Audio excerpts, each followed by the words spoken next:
گوجری زبان میں اپڈیٹ سنیے۔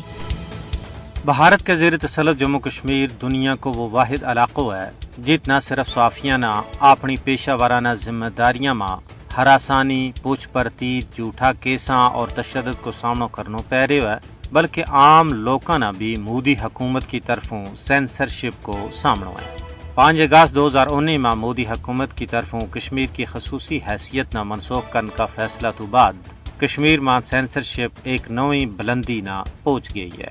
بھارت کے زیر تسلط جموں کشمیر میں نہ صرف صحافیاں انسانی حقوق کا محافظہ بلکہ عام لوکاں نہ سوشل میڈیا پر اپنی رائے کو اظہار کرنے پر گرفتاری، تشدد اور تذلیل و تحقیر کو سامنا کرنا پی رہا ہے۔ عام شہریوں کا ٹویٹر، فیس بک اور انسٹاگرام اکاؤنٹس نہ مستقل طور پر سینسر کیے جا رہا ہے تاکہ اس گل نہ یقینی بنایا جا سکے کہ حکومت کا کوڑا دعویٰ کے خلاف کوئی آواز نہ اٹھ سکے۔